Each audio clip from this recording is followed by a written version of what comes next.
This is Tom and Paula Graves from Light of Christ Radio with a chapter from our series called The Greatest Story. You're welcome to watch this video simply for the story, or you can use it as the basis of a small group study. Instructions for the small group study can be found in the Show More section below this video. Today, we continue our series called The Greatest Story. We are taking a journey through the Old Testament as we look at a story of victory from Joshua 6. Well, Paula, to set the context of our story, the people wandered in the desert for 40 years, that is the Israelites, after their release from Egypt. And God used this time to form his people into a nation that was willing to enter the promised land. Moses had died, and now Joshua was the leader.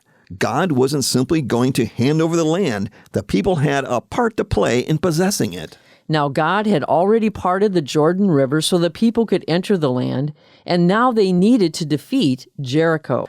God had sent spies to scout the territory. Rahab, a prostitute, gave these spies a safe place to hide. In return, the spies promised to save her and her family in the Battle of Jericho. And this brings us to a story from the Word of God. Now the gates of Jericho were tightly shut because the people were afraid of the Israelites. No one was allowed to go out or in. But the Lord said to Joshua, I have given you Jericho, its king, and all its strong warriors. You and your fighting men should march around the town once a day for 6 days. 7 priests will walk ahead of the ark, each carrying a ram's horn. On the 7th day, you are to march around the town 7 times, with the priests blowing the horns. When you hear the priests give one long blast on the ram's horn, have all the people shout as loud as they can. Then the walls of the town will collapse, and the people can charge straight into the town. So the people circled the city once per day for 6 days. And on the 7th day, the Israelites got up at dawn and marched around the town as they had done before. But this time, they went around the town 7 times. The 7th time around, as the priests sounded the long blast on their horns, Joshua commanded the people, Shout, for the Lord has given you the town. Jericho and everything in it must be completely destroyed as an offering to the Lord.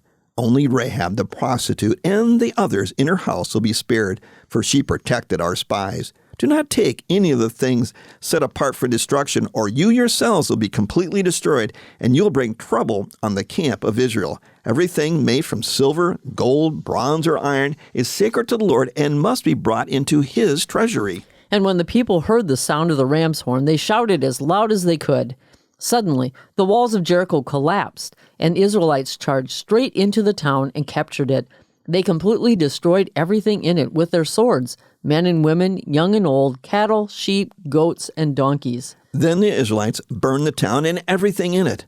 Only the things made from silver, gold, bronze, or iron were kept for the treasury of the Lord's house. So Joshua spared Rahab the prostitute and her relatives who were with her in the house because she had hidden the spies Joshua sent to Jericho.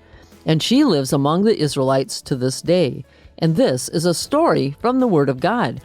If you are using this video for small group application, after you've watched this video, try retelling the story from what you have heard. Then read the text. Discussion questions are below in the Show More section. We hope this will help you on your journey of life. Be blessed.